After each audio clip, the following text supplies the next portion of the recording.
नमस्कार, आप देख रहे हैं DTV भारत और मैं हूं आपके साथ एकता।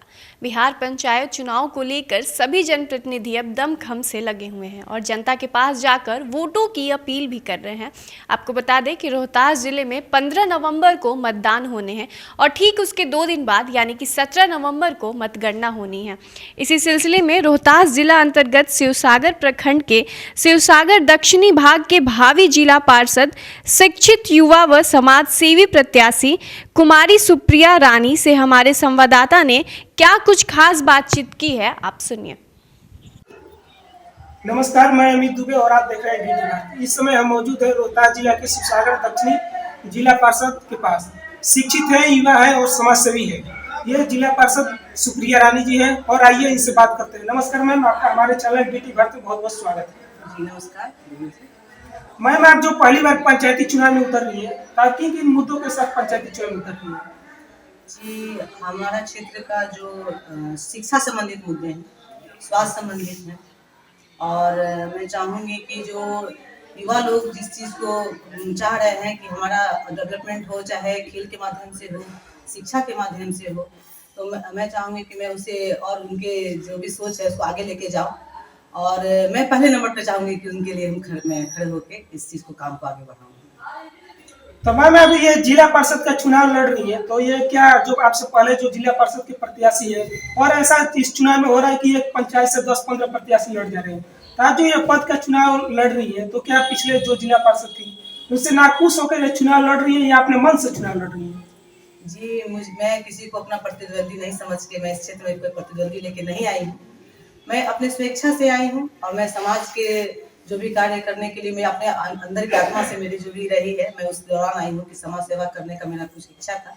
मैं उस दौरान आई हूँ।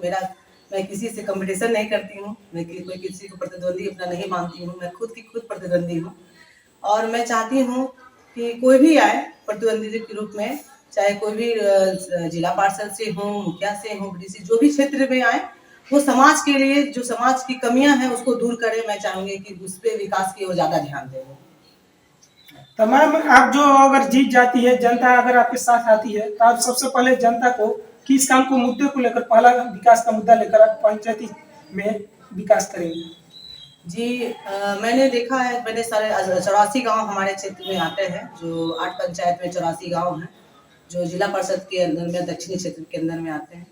तो मैं चाहती हूँ कि मैं शिक्षा को, क्योंकि शिक्षा अगर जहाँ शिक्षित लोग रहेंगे वहाँ विकास जल्दी होगा और मैं चाहती हूँ शिक्षा को लेके आगे बढ़ूँ। और स्वास्थ्य विभाग के भी मैंने देखा, स्वास्थ्य में भी काफ़ी कमियां हैं। यहाँ डॉक्टर है मौजूद लेकिन जितनी होनी चाहिए, एम्बुलेंस की व्यवस्थाएं हो गई। तो मैं चाहूँगी कि हर पंचायत में एम्बुलेंस की व्यवस्था हो ताकि कोई भी मरीज ऐसा ना हो कि मतलब बिना सुविधा के लोग यहाँ पे एकदम घुट जाए, किसी कारण से उनकी स्थिति दयनीय हो जाए। मैं चाहती हूँ कि मैं स्वास्थ्य व्यवस्था को भी दुरुस्त करूँ, शिक्षा व्यवस्था को दुरुस्त करूँ और आने वाले भविष्य के लिए मैं लड़कियों के लिए खासतौर से शिक्षा के माध्यम से मैं चाहूँगी कि उन लोगों के लिए कॉलेज की व्यवस्था हो। +2 इंटर से लेके BA तक का मैं कॉलेज की भी व्यवस्था शिक्षा मंत्री से करूँगी। मैं चाहूँगी कि मैं उस पद पे जाऊँ जहाँ आप लोग मुझे वहाँ पहुँचाएं। जितनी भी मेरी जनता है, मैं उनसे गुजारिश करूँगी कि आप मुझे इसलिए चुने कि मैं क्षेत्र का विकास करने में अहम भूमिका निभा सकूँ आपके लिए। तो मैम, आप शिक्षित है, LLB की हुई है, एक वकील है, तो आपके ये मन में यह विचार कैसे है कि हम पंचायती चुनाव में जिला पार्षद पद के लिए लड़े? जी, 2 साल मैंने कोरोना जो आप लोगों ने भी सबने झेला है, 2 साल की कोरोना की जो व्यवस्था रही है और उसमें काफ़ी लोगों का आँख भी खुल चुका है और अर्थव्यवस्था तो खैर बहुत ही ज़्यादा चरमरा गया है। हमारा भारत का ही अर्थव्यवस्था चरमरा गया है। तो यहाँ तो गाँव की बात है। गाँव में बहुत सारी स्वास्थ्य विभाग जो भी हैं वहाँ नहीं पहुँच पाई हैं। तो उस दौरान मुझे 2 साल का वक्त ये सोचने के लिए मजबूर कर दिया कि नहीं, पहल तो किसी को करना होगा। इस पहल के लिए मैंने अपने आप को पहला कदम उसके लिए आगे बढ़ाया है और मुझे ये नजर आया, यहाँ के लोगों ने मुझे बुलाया कि आप में वो चीज़ क्वालिटी है। क्योंकि हमारे जो फादर इन लॉ हैं, हमारे भगवान राम जो इंजीनियर रहे हैं, वो उनकी जो यहाँ की रही है सब लोगों के प्रति सहानुभूति रही है। मैं चाहती हूँ उसी सहानुभूति के तहत मैं भी उनके पद चिन्हों पे चलूँ और उन्हें आगे बढ़ाऊँ। इस चीज़ को सोच के लेकर मैं आगे आई हूँ। तो मैम, आप जो क्षेत्र में अभी घूम रही हैं, तो मुख्यमंत्री की बहुत सारी योजनाएं जो चल रही थी जी विकास के लिए, पंचायती क्षेत्र में गली नली की, नल जल की, जी जी तो आपके 8 पंचायत आगे आते हैं आपके क्षेत्र में, जी जी। तो क्या आपके पंचायत में विकास वैसी दिख रही है जो सरकार करना चाह रही है? देखिए, इन मुद्दों पे मैं इसलिए बात करना अभी मतलब आप पूछ रहे हैं तो मैं बता रही हूँ कि देखिए, एक ही जिला पार्षद के माध्यम से ये नल जल की योजनाएं के काम नहीं होती हैं। यहाँ वार्ड भी हैं, मुखिया भी हैं। जब सबका सहयोग मिलेगा तभी विकास संभव हो पाएगा और इस विकास के लिए सबको आगे आना होगा। एक लौते मेरे आने से इस चीज को पूर्ति नहीं हो पाएगी, सबको साथ देना होगा। और मैं चाहती हूँ कि जो भी मुखिया प्रत्याशी जिस वार्ड के भी हों या जिस पंचायत के हों और वार्ड के जो भी हैं खड़े हैं, मैं चाहूंगी वो लोग भी मेरा साथ दें और इस चीज को लेके आगे बढ़े, तभी जाके नल जल की योजना हो या सड़क की मुद्दा है। देखिए, विकास है, देखे हैं बहुत जगह मैंने गली गली का जहाँ भी 84 गाँव में मैं गई हूँ वहाँ देखा मैंने कि काफी सड़कें भी अच्छी हुई हैं, लेकिन कहीं कहीं बहुत ज्यादा दयनीय स्थिति है।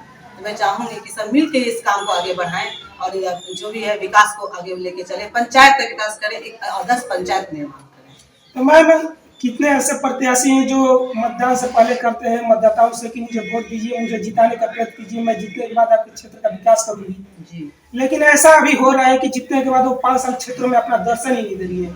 लोग पहचान ही नहीं पाते हैं कि हमारे जिला पार्षद कौन है अभी। और जो वोटिंग का समय आता है तो लोग उनके पास फिर से दोबारा पहुंच जाते हैं। देखिए, विकास है, देखे हैं बहुत जगह मैंने गली गली का जहाँ भी 84 गाँव में मैं गई हूँ वहाँ देखा मैंने कि काफी सड़कें भी अच्छी हुई हैं, लेकिन कहीं कहीं बहुत ज्यादा दयनीय स्थिति है। तो मैं चाहूंगी कि सब मिल के इस काम को आगे बढ़ाएं और जो भी है विकास को आगे लेके चले, पंचायत का विकास करें, 10 पंचायत निर्माण करें। तो मैम कितने ऐसे प्रत्याशी हैं जो मतदान से पहले करते हैं मतदाताओं से कि मुझे वोट दीजिए, मुझे जिताने का प्रयत्न कीजिए, मैं जीतने के बाद आपके क्षेत्र का विकास करूंगी जी। लेकिन ऐसा अभी हो रहा है कि जीतने के बाद वो 5 साल क्षेत्रों में अपना दर्शन ही नहीं दे रही है। लोग पहचान ही नहीं पाते हैं कि हमारे जिला पार्षद कौन है अभी। और जो वोटिंग का समय आता है तो लोग उनके पास फिर से दोबारा पहुंच जाते हैं कि मुझे मत देकर जिताइए, अब की बार गलती हो चुकी है। और ऐसा देखने को भी मिल रहा है। तो आप इसके बारे में अभी क्या कहना चाहिए? देखिए, जो जैसा करेगा वो वैसा पाएगा।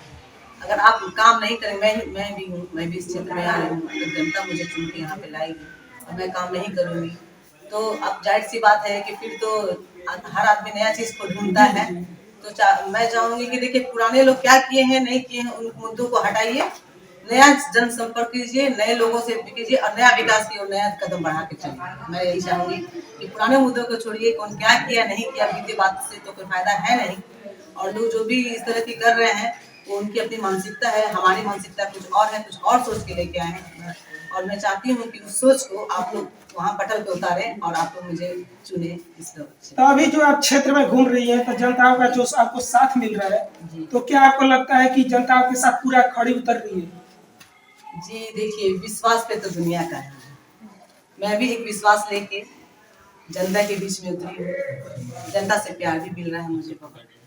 और चूंकि मैंने देखा कि देखिए पढ़े लिखे लोग भी काफी शिक्षित हैं, लेकिन उतने भी नहीं हैं, क्योंकि हर चीज जरूरी नहीं है कि जो जितना शिक्षा पाए उसकी सोच भी उतनी ही हो।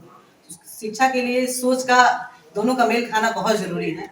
इसलिए मैं चाहती हूँ कि लोग शिक्षा को सर्वोपरि मान के, शिक्षा को देख के उसकी सोच को लेके आगे बढ़ें। और जनता से मैं गुजारिश करूंगी कि आप लोग कुछ अगर नया चाहते हैं तो नए चीज को ढूंढें और नए चीज का विकास करके आगे। तो मैंने इस क्षेत्र में बहुत सारा भ्रमण किया है, 5 सालों में बहुत चीजों का सर्वे भी मैंने किया था। यहाँ पर कुछ लोगों का कहना है कि मेरा जो कोरोना काल था उसमें राशन कार्ड नहीं है, हम गरीबों से तंग आ गए हैं, पलायन मजदूर थे, तो उनका समय उस समय मुखिया जी ही कुछ कर पा रहे थे। जिला पार्षद वहाँ पर दर्शन भी नहीं दे रही थी। कोरोना काल में सैनिटाइजिंग कराया जाए, मास्क वितरण किया जाए, लोगों का राशन कार्ड बनवाया जाए तो आप इस बार जीत जाती है। फिर अगर कोरोना का तीसरा काल कर जो है उसका संकेत आने लगा है तो अभी बार जो कोरोना कर आ रहा है और उस अब जीत जाती है तो जो जी मैं तो चाहूंगी, देख रही हैं जी 2 साल से कोरोना को लेके जो स्वास्थ्य विभाग की मेन तो सबसे बड़ी चीज कोरोना काल को लेके स्वास्थ्य विभाग जो है मुख्यमंत्री की भी जो जो योजनाएं के तहत जो स्वास्थ्य विभाग को मिला है कि वो जाके हर गांव में सैनिटाइज करे, मास्क के वितरण है, जो भी चीजें हैं लोगों तक पहुंचे। मैं चाहूंगी कि उस चीज में और बढ़ावा हो। और जो तीसरा जो लहर आने की संभावना जो व्यक्त की जा रही है, मैं चाहती हूँ कि अगर मैं उस जगह पे रहूँ, उस पद पे आ जाऊँ जिस पद के लिए मैं खड़ी हूँ, तो मैं चाहती हूँ मैं स्वास्थ्य विभाग से अपने क्षेत्र के लिए, अपने पंचायत वासियों के लिए, जो भी हमारे 8 पंचायतें हैं, मैं जाऊँगी वहाँ पे कोई कमियाँ ऐसी ना हो जिससे कोई मजदूर या कोई भी गरीब का मौत हो। मैं चाहूँगी कि मैं स्वास्थ्य मंत्रालय से गुजारिश करूँगी कि आप सारी व्यवस्थाएं करें, एम्बुलेंस की व्यवस्थाएं दें जहाँ भी अस्पताल है जो बंद पड़े हैं उन्हें खुलवाएं, और वहाँ जो भी सुविधाएं हैं आप लोग मुहैया कराएं लोगों के लिए। कोरोना से बचाव के लिए भी सरकार के द्वारा टीका दिया जा रहा है प्रति व्यक्ति को, तो क्या आप इसके लिए लोगों को जागरूक की है अभी तक? जी, देख रहे हैं आप कोरोना का जो काल चला है, हम लोग उसको थोड़ा नॉर्मल तरीके से लेने लगे हैं, जो कि नहीं लेना चाहिए। गलतियां सबसे हो रही हैं, कहीं कहीं हम लोगों से भी हो रही हैं, ऐसी बात नहीं है कि मैं बोलूँगी कि नहीं।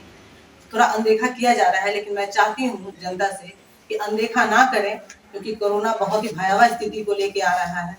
और अब पहले तो जो भी है, अब बच्चे लोगों पे भी प्रभाव डाल रहा है। मैं चाहती हूँ कि लोग थोड़ा संभल के रहें, सतर्क रहें, सैनिटाइज का उपयोग करें, मास्क का प्रयोग तो बिल्कुल करें, क्योंकि बहुत सबसे ज़्यादा जरूरी आज के दिन में मास्क का उपयोग है। मैं चाहती जनता से गुजारिश करूँगी कि आप लोग लापरवाही ना बरतें। तो मैम आप लास्ट में डीटी भारत चैनल के माध्यम से जो आपके क्षेत्र के जनता है, मतदाता है, उनसे क्या अपील करना चाह रही हैं? जी, मैं चाहती हूँ कि मैं जिस जनसेवा के भाव से उतरी हूँ, आप लोग उस सेवा को एक मौका दें, उस भाव को एक मौका दें, मुझ पर विश्वास रखें, मुझ पर विश्वास जताएं। इस विश्वास पे मैं उतरी हूँ, मैं चाहती हूँ कि अगर आप विश्वास दिखाएंगे तो मैं आपके विश्वास पे खड़ी उतरूंगी, इसलिए आप मुझे चुने। मैं चाहती हूँ कि कुमारी सुप्रिया रानी, मैं दक्षिणी क्षेत्र से जिला परिषद की भावी उम्मीदवार हूँ, आप लोग मुझे चुने और मुझे एक मौका दें, ताकि मैं अपने क्षेत्र का विकास एक आदर्श पंचायत के रूप में कर सकूं। तो लोग भी सोच रहे थे हमारे यहाँ शिक्षित उम्मीदवार हो, जिसके कारण हम सबका विकास हो, शिक्षा व्यवस्था गिरी हुई है और लोग आपको बहुत शिक्षित के तौर पर आपको बहुत पसंद कर रहे हैं। तो इसी के साथ हमारे बीच मौजूद थे जिला पार्षद प्रत्याशी सुप्रिया रानी जी, और मेरा डीटीवी भारत चैनल के माध्यम से लोगों से अपील है मतदाताओं से कि मास्क का उपयोग करते हुए मतदान का अपना सही जगह उपयोग करें, किसी के दबाव में अपना मतदान का प्रयोग न करें।